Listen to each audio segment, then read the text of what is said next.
오늘은 구원의 문제를 스스로 해결하지 않기라는 제목으로 하나님 말씀 나누겠습니다. 오늘날 이제 유튜브를 사람들이 많이 이용하죠. 그런데 저는 그 유튜브를 통해서 오늘날 이단들 또 사이비들이 많이 이제 또 활동한다고 생각합니다. 그래서 이제 저희 교회도 알리고 있지만 완전주의 복음, 또 공개 제자백 운동, 또 신사도 운동 같은 이런 잘못된 영성 운동들, 또 많은 그리스도인들을 미혹한다고 생각합니다. 그리고 요즘에 동성애 같은 게 또 이슈지 않습니까? 그러니까 이런 이슈들 선점해가지고요, 이제 사람들한테 또 인기를 끄는 것들을 보게 됩니다. 그래서 특히 젊은이들이 또 이렇게 젊은이들을 많이 이제 미혹하는 것 같습니다. 저는 좀 안타까운 마음이 있는데요. 오늘날 우리가 보이스 피싱 같은 범죄 있지 않습니까? 금융 사기. 그런데 이제 사기를 당하면 돈하고 재산을 빼앗기죠. 그런데 이런 이단이나 사이비는요, 우리 영혼을 또 빼앗길 수 있습니다. 그러니까 저는 더 심각하고 이제 위험한 범죄라고 생각을 합니다. 그래서 정말 저는 또 이런 범죄들, 이단이라든지 또 잘못된 선교단체, 거기서 하는 또 영성운동들 정말 조심하셨으면 합니다. 그래서 저희 교회가 특히 공개 제자백과 같은 또 영성운동 위험성 알리고요, 그렇게 하고 있는데, 무엇보다 이제 또 조직 스토킹 범죄, 이런 범죄에 노출될 수 있기 때문에 또 많이 알리고 있습니다. 그리고 이제 저는 또 심각한 문제가요, 만약 목회자들이 또 조직 스토킹 범죄, NLP라고 합니다, 심리가해, 이런 걸 가담하면은요, 또 더 심각할 수 있다고 생각합니다. 그래서 개인적인 사생활 정보들을 이용해서 또 설교하는 경우, 그리고 이제 성범죄에 가담하는 경우, 훨씬 더 사회에 큰 영향력을 끼칠 수 있다고 생각합니다. 그리고 이제 피해자들 같은 경우는 또 이런 범죄에 가담하면은요, 또 목사님들이 설교를 통해서 범죄에 가담하면 또 피해자들을 자살로 이렇게 내몰 수 있다고 생각하기 때문에 제가 또 이런 위험성을 알리고 이런 범죄가 사라지도록 기도하고 있습니다. 그래서 간절히 또 기도해 주시길 부탁드립니다. 제가 이번 주에 이제 우연히 이렇게 타겟이라는 영화의 이제 포스터를 보게 됐는데요. 타겟. 제가 영화를 보진 않았습니다만 제 줄거리를 보니까요, 인터넷 중고 거래, 이렇게 전자제품 요즘 많이 사지 않습니까? 근데 거기에 이제 불만 댓글을 남긴 어떤 직장인이 어떤 살인범의 다한 표적이 되면서 이제 목숨이 위태로워진다, 이런 내용이라고 하더라고요, 영화가. 근데 제가 문득 그걸 보면서 어쩌면 바로 그 조직 스토킹 범죄가 또 이와 같다는 생각을 저는 했습니다. 그래서 누구나가 저는 표적이 될 수 있다고 생각합니다. 타겟이 될 수 있다고 생각합니다. 저도 마찬가지고요. 인터넷 중고거래도 많이 하는데요, 젊은 사람들. 그리고 이제 인터넷에 SNS라고 하죠. 거기에다가 이제 자신의 이렇게 글들도 많이 남기고 하는데, 그러다 보면 저는 누구라도 이런 표적이 될 수 있다고 생각합니다. 이번 주에 조직 스토킹 피해로 저한테 또 연락을 주신 분이 계셨는데요. 네, 2번인가 또 연락을 주셨었습니다. 그때 힘들 때마다 연락을 주셨는데, 이분이 이번에는 좀 용기를 내셔서 저한테 실명을 좀 밝혀도 된다고 하시고 이제 얘기를 주셨습니다. 이분은 30대 후반이신 황평안이라는 여성분이신데요. 아마도 이제 최근에 김희정 님에 대한 이제 글을 또 보셨던 것 같습니다. 그러면서 이제 또 자신도 이제 용기를 내셔서 이렇게 실명을 밝혀주셨는데요. 아무래도 이제 과거도 힘들었지만 다시 이제 요즘 조직 스토킹 범죄가 계속되는 것 같아서 너무 힘들다고, 통신 정보가 유출되니까 너무 힘들다고 이제 얘기를 하셨는데요. 저는 이분이 실제 조직 스토킹 피해를 당하고 계신다면 꼭 도움을 주셨으면 합니다. 이제 이분이 코로나 때 영향력이 큰 이제 뮤지션에 대해서 이렇게 비판하는 글을 또 쓰셨다고 합니다. 그러니까 이제 본인이 생각할 때는 아무래도 그게 다툼이 되었던 것 같다고 이렇게 생각을 하셨던 것 같습니다. 그래서 저는 인터넷이라는 공간, 저는 익명성이 없다고 생각합니다. 앞서 이제 영화에서도 이런 걸로 이제 표적이 되지 않았습니까? 그러니까 조심해야 된다고 생각하는데, 이분도 자신이 잘못한 부분이 있다고 말씀하시더라고요. 그래서 근데 문제는 뭐냐면 이런 이제 조직 스토킹 범죄의 표적이 되니까, 타겟이 되니까 또 거기에 스토킹에 집착하는 또 사람들 있지 않습니까? 그러니까 그런 사람들 때문에 너무나 괴롭다고, 그러니까 자신의 사생활들이 계속 노출되는 것 같아서 너무 끔찍하다고 그렇게 얘기하시고요. 또 이분에 대해서 아무래도 주변에 나쁜 소문들이 도는 것 같아서 힘들다고 얘기하시는데, 자신이 이제 노래방에서 마치 몸 파는 직업 여성인 것처럼 그렇게 자신이 소문이 나는 것 같아서 너무 힘들다고 이제 얘기하시더라고요. 그래서 이분에 대해서 이제 음란하고 마치 몸 파는 여성인 것처럼 이렇게 소문을 내서 괴롭히는 것 같다고 하시니까, 저는 만약에 이분이 이런 피해를 당한다고 하면 꼭 주변에서 도움도 주시고요. 또 기도해 주시기를 부탁드립니다. 또 요즘에 또 직장 생활하는데도 아무래도 어려움도 겪고요. 또 직장을 알아보는데 또 피해를 당하시지 않도록 기도 부탁드립니다. 그리고 교회 안에서 또 신앙생활 하는데 어려움 당하지 않도록 또 함께 기도해 주셨으면 좋겠습니다. 그래서 이런 문제가 다른 사람의 문제가 아니라 누구나 저는 겪을 수 있는 피해라고 생각을 합니다. 그러니까 꼭 이런 범죄들 없어지도록 또 기도 부탁드립니다. 지난주 제가 용서랑 이혼에 대한 말씀을 나눴는데요. 오늘은 이제 어린아이를 가까이 하시고 또 부자 청년에게 오늘 교훈하시는 그 말씀입니다. 오늘 말씀의 제목을요, 저는 구원의 문제를 스스로 해결하지 않기라는 제목으로 나누려고 하는데요. 오늘도 이 말씀 우리가 붙들고요, 하나님이 저와 여러분의 교훈하시고 우리가 말씀 붙들고 살아갈 때 이번 주도 그런 하나님의 사랑과 인도하심을 경험하는 한 주가 되시기를 간절히 기도하고 축복합니다. 오늘 제가 나누고 싶은 핵심적인 교훈은요, 구원의 문제는요, 우리 스스로 해결할 수가 없기 때문에 복음이신 예수 그리스도를 받아들여야 된다는 것입니다. 그래서 오늘 핵심은요, 구원의 문제는 우리 스스로 해결할 수가 없기 때문에 바로 복음 대신 예수 그리스도를 우리가 받아들여야 된다는 것입니다. 제가 오늘 앞서 이제 예수님께서 용서와 이혼에 대한 말씀을 나누셨는데요. 그때 이제 사람들이 어린이들을 데리고 예수님께 와서 이제 손을 얹어서 안수해서 기도해 주시기를 바랬던 것 같습니다. 그 말씀이 이제 이어서 19장 13절에서 15절 말씀인데, 우리 이것도 같이 다시 한번 읽어보겠습니다. 마태복음 19장 13절에서 15절 말씀 읽어보겠습니다. 시작. 그때에 사람들이 예수께서 안수하고 기도해 주심을 바라고 어린 아이들을 데리고 오매 제자들이 꾸짖거늘 예수께서 이르시되 어린 아이들을 용납하고 내게 오는 것을 금하지 말라. 천국이 이런 사람의 것이니라 하시고 그들에게 안수하시고 거기를 떠나시니라. 아멘. 이제 사람들이 어린아이들을 예수님께 데려오니까요, 제자들은 막습니다. 그때 예수님께서 말씀합니다. 어린이들이 내게 오는 것을 허락하고 막지 말라고 이제 얘기하시는데요. 그리고 하나님 나라는 이런 사람들의 것이다 이렇게 말씀합니다. 다른 복음서에서는 하나님 나라는 어린아이와 같이 받아들이지 않는 자, 그곳에 들어가지 못한다 이렇게 얘기하죠. 그러니까 복음을 어린아이처럼 순수하게 받아들이는 사람, 천국에 들어간다 이렇게 얘기합니다. 우리 복음은 하나님의 선물입니다. 그러니까 저와 여러분은 그 선물을 받음으로 다 하나님 나라에 들어간 줄 믿습니다. 너희는 그 은혜에 의하여 믿음으로 말미암아 구원을 받았으니 이것은 너희에게서 난 것이 아니요 하나님의 선물이라. 행위에서 난 것이 아니니 이는 누구든지 자랑하지 못하게 함이라. 너희는 그 은혜에 의하여 믿음으로 말미암아 구원을 받았으니 이것은 너희에게서 난 것이 아니요 하나님의 선물이라. 행위에서 난 것이 아니니 이는 누구든지 자랑하지 못하게 함이라. 아멘. 우리가 잘 아는 대로 에베소서 2장 8절 9절 말씀인데요.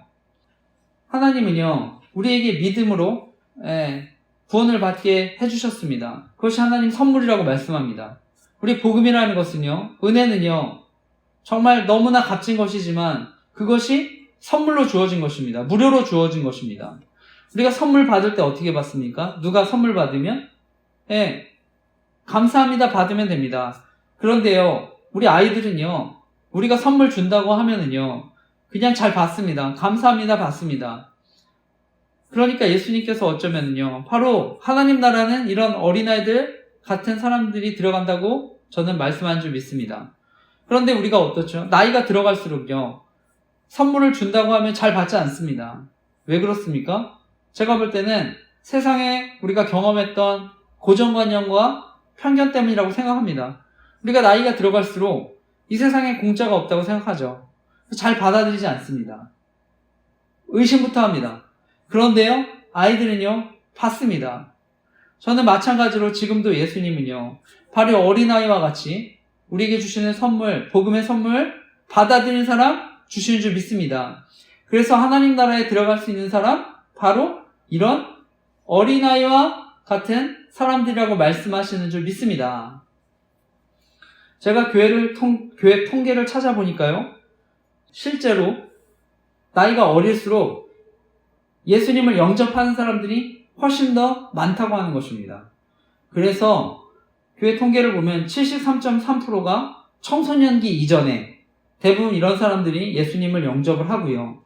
대학교 때 16%, 그리고 대학생이 넘어서 졸업 이후에는 단지 4.9%만 예수님을 영접했다고 합니다.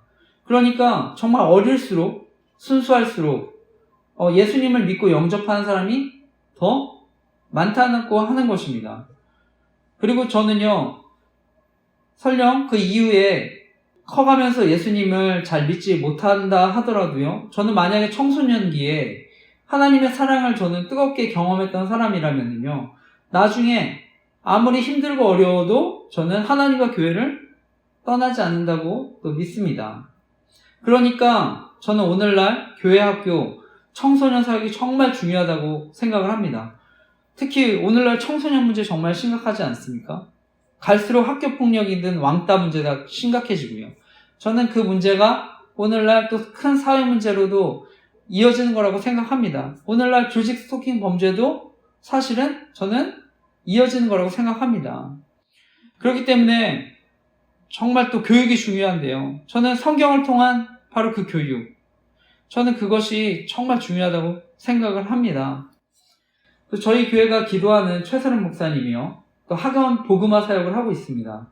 그래서 학교에 가서 또 이단의 위험성도 알리시고요, 또 학교에서 예배 드리면서 복음을 전하시는 사역을 하시는데요. 저는 오늘날 청소년 사역하시는 분들, 또 이런 분들 너무나 귀하다고 생각합니다. 저도 개척하기 전까지는 중고등부, 청년부, 그래서 청소년들 사역을 계속 했었는데요. 제가 이제 사역을 하다 보니까 사실 중고생들 어느 정도 이제 규모가 있지 않으면 이렇게 전도하기가 또 쉽지는 않은 것 같더라고요. 왜냐하면 이제 또래 집단이 또 중요하다고 생각하기 때문이라고 생각하는데요. 그러니까 어느 정도 또 인원이 있어야 또 친구들도 전도하고 이렇게 하는 것 같은데, 게다가 또 요즘에는 학원 다니는 학생들이 굉장히 많아서요, 뭐 사실은 따로 만나기도 굉장히 힘듭니다. 그러니까 또 전도하기가 더 쉽지는 않다고 생각하는데, 그렇기 때문에 뭐 이제 학교에 이렇게 찾아가서 예배드리고 복음 전하는 사역, 오늘날 또 굉장히 중요하다고 생각합니다. 어떻게 보면 실제로 많은 오늘날 이단 단체들이요, 학교에 이제 동아리, 또 CA 시간을 통해서 포교를 하고 있는 걸로 알고 있는데요. 그리고 뭐 뇌교육이라든지 이제 인성교육이라는 이름으로 이렇게 활동을 해서 영향을 끼치는 걸로 알고 있습니다. 그렇기 때문에 저는 오늘날 우리 교회가 정말 이런 사역들이 또 많아져야 된다고 생각을 합니다. 무엇보다 우리 청소년 시기 다 이렇게 지나오신 분들이 많을 텐데요. 이때가 우리의 가치관, 또 자아를 형성하는 시기입니다.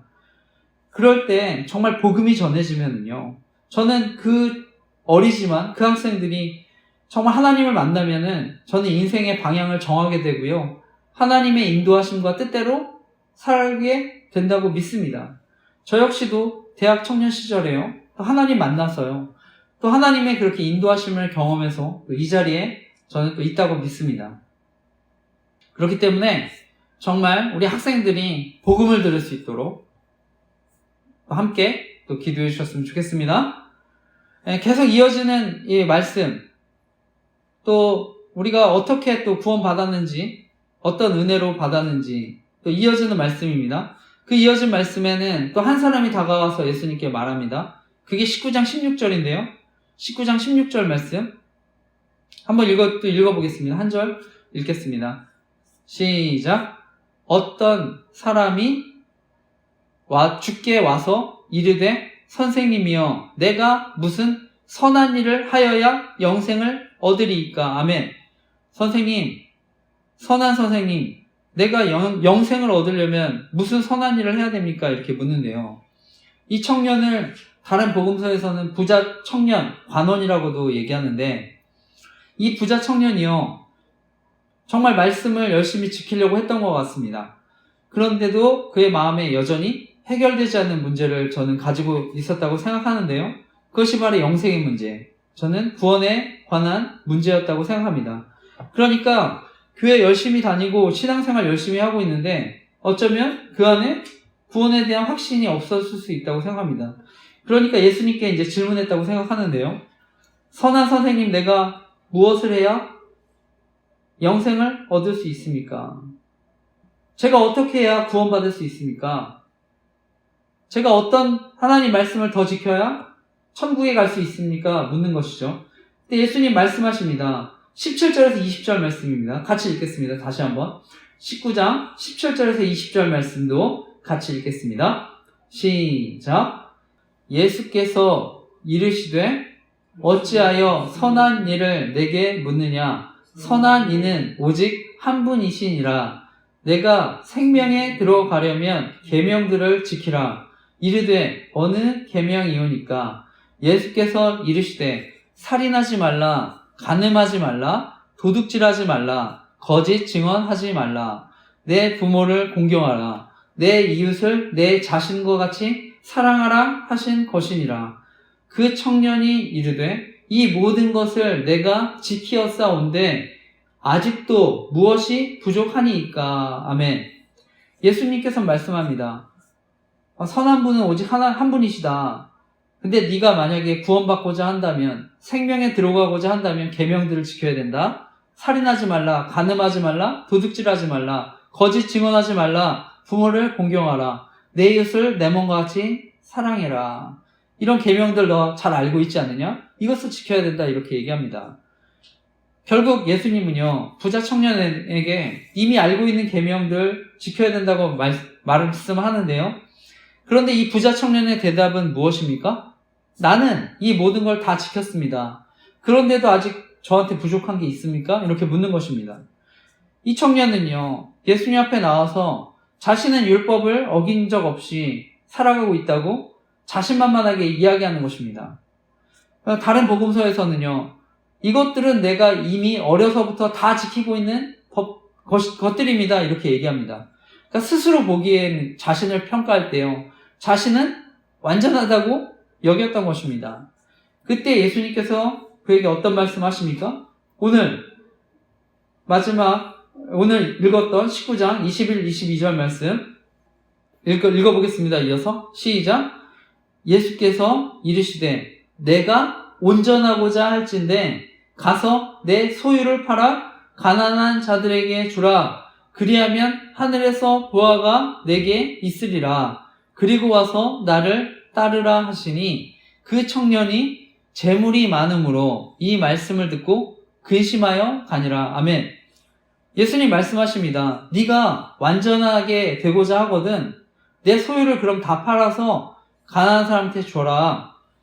이렇게 얘기하는 것입니다. 그리고 나를 따르라. 다른 복음서에서는요, 네가 아직 한 가지 부족한 게 있는데 그것이 뭐냐면 너한테 있는 거 다 주고 가난한 사람들한테 다 주고 나를 따르라. 결국 모든 말씀을 지키고 있는 청년에게요, 부족한 것이 있다고 얘기합니다. 한 가지 부족한 게 있다고 말합니다. 그러니까 그 청년이 그 얘기를 듣고 근심하면서 떠나는 것이죠. 그런데 이 대화를 들었던 그 제자들이요, 몹시 놀라고 두려워합니다. 왜 두려워하고 놀랍니까? 자신들과 비교해보지 않았겠습니까? 자신들하고 비교해봤을 때 이 부자 청년은요, 정말 훌륭한 신앙인이었습니다. 당시 경건한 유대인들에게요, 세 가지 경건의 모습이 있다고 하는데요. 기도와 금식과 구제입니다. 이들에게 있어서 부자가 된다는 것은요, 구제하는 데 있어서 큰 역할을 하기 때문에 중요한 것입니다. 그러니까 제자들도 한편으로는요, 언젠가 나도 부자가 돼서 더 많은 사람을 구제할 거라는 또 기대감도 저는 있었을 거라고 생각합니다. 그런데 이런 청년에게 예수님이 부족하다고 하니까 제자들 두려워하지 않았겠습니까? 어떻게 보면 이 청년이 천국에 가지 못한다고 하니까 두려운 마음이 들지 않았겠습니까? 그렇다면 누가 구원을 얻을 수 있습니까? 그렇다면 누가 구원을 얻을 수 있습니까? 어릴 때서부터 구제, 봉사, 11조 열심히 교회 섬기는 사람이, 헌금도 제일 많이 하는 사람이 구원 못 받으면 누가 구원을 받습니까? 질문하는 걸 수 있다고 생각합니다. 이 세상에 누가 구원을 얻을 수 있습니까? 우리 결론적인 말씀입니다. 마태복음 19장 23절에서 26절 마지막 결론적인 말씀인데 같이 읽겠습니다. 23절에서 26절 말씀 같이 함께 읽겠습니다. 시작. 예수께서 제자들에게 이르시되 내가 진실로 너희에게 이르노니 부자는 천국에 들어가기 어려우니라. 다시 너희에게 말하노니 낙타가 바늘기로 들어가는 것이 부자가 하나님 나라에 들어가는 것보다 쉬우니라 하시니 제자들이 듣고 몹시 놀라 이르되 그렇다면 누가 구원을 얻을 수 있으리까? 예수께서 그들을 보시며 이르시되 사람으로서는 할 수 없으나 하나님으로서는 다 하실 수 있느니라. 아멘. 이르시되 사람으로서는 할 수 없으나 하나님으로서는 다 하실 수 있느니라. 누가 구원을 얻을 수 있습니까? 사람으로서는 할 수 없으나 하나님으로서는 다 하실 수 있느니라. 성경에 돈을 좋아하는 삭개오가 있었습니다. 그는요, 자신이 가진 절반의 재산을 팔았습니다. 그리고 자신이 속여 빼앗은 사람 나눠줬습니다. 예수님은요, 삭개오에게 영생을 주십니다. 삭개오에게 재산의 절반을 팔았는데 영생을 주셨습니다. 그런데 왜 부자 청년에게는 전 재산을 팔고 따르라고 하십니까? 그 청년이 돈을 좋아해서 돈이 우상이 된 사람이니까 이 사람에게는 전 재산을 팔아야 한다고 말씀하는 것입니까? 만약 그렇다고 한다면 저와 여러분에게 하나님이 그래서 가난한 사람을 얼마를 팔아서 도와야 구원받을 수 있다고 말씀하실 것 같습니까? 전 재산? 절반? 4분의 1? 10분의 1? 예수님의 대답입니다. 부자가 낙타로 들어가는 건 어려운 일이다. 하나님만 하실 수 있다. 구원은 사람으로서는 불가능하지만 하나님께 나아가면 하실 수 있다. 말씀하는 것입니다. 다시 말해서 구원은요, 인간의 영역이 아니라는 것입니다. 하나님의 절대 주권이라고 하는 것입니다. 따라서 영생을 얻는 것, 생명을 얻는 길은요, 오직 하나님만 의지하는 것밖에 없다는 것을 말씀하는 것입니다. 오늘 부자 청년이 가진 근원적인 문제가 무엇입니까? 바로 구원되신 예수님, 자신의 힘으로 안 되니까 자기가 구원을 못 이룰 것 같으니까 떠난 것입니다. 더 이상 예수님 붙들지 않은 것입니다. 누가 구원을 얻습니까? 은혜에서 떠나지 않는 사람이 구원받는 줄 믿으시기 바랍니다. 우리가 때로는 자신에 대해서 낙담하고 절망할 수 있죠. 하지만 반드시 은혜에서 멀어지지 않으시기를 바랍니다. 예수님은요, 어떠한 사람이라도 천국에 들어가게 하실 수 있는 분이라는 것을 믿으시기 바랍니다. 부자라도 천국에 들어가게 하실 수 있는 분이시라는 것을 믿으시기 바랍니다. 저와 여러분은요, 율법이 아니라 바로 하나님의 은혜로 구원받은 사람이라는 것을 믿으시기 바랍니다. 내가 율법적으로 온전해졌다고 해서 영생을 얻는 게 아니라 나는 그때론 그것을 다 지킬 수 없지만 설령 다 지켰다 하더라도 구원은 하나님이 주셔야 하는 줄 믿으시기 바랍니다. 말씀을 마치면서요, 우리가 반드시 기억해야 되는 것, 우리 하나님 보시기에는요, 한 가지, 아니 어쩌면 1000가지, 10,000가지, 수만 가지 부족함을 가지고 있는 사람이 저와 여러분들입니다. 그런데도요, 우리는요, 여전히 내가 한 가지 조건만 만족시키면 마치 내가 구원을 얻을 수 있는 것처럼 생각하면서 신앙생활 하고 계시진 않습니까?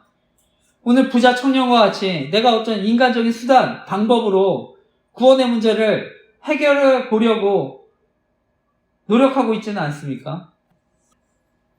오늘도 예수님은요, 바로 어린아이와 같이 자신을 낮추고 겸손하게 복음을 받아들이는 사람, 구원을 베풀어 주시는 줄 믿으시기 바랍니다. 제가 요즘에 이제 주간 보호센터에서 어르신들하고 예배를 드리면서요, 계속 부르는 찬양이 있습니다.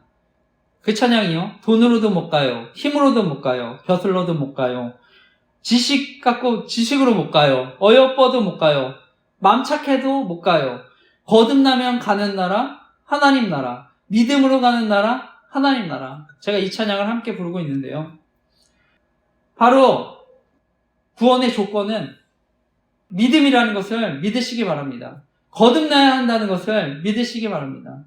그래서 이번 한 주도 우리가 정말 어떤 조건이 아니라 바로 어린아이와 같이 그 복음을 받아들이고 하나님, 하늘의 축복을 경험하는 저와 여러분 되시기를 간절히 기도하고 축복합니다. 그리고 바로 그러한 구원의 복음을 우리가 또한 전하며 살아가시는 저와 여러분 되시기를 간절히 기도하고 축복합니다. 아멘.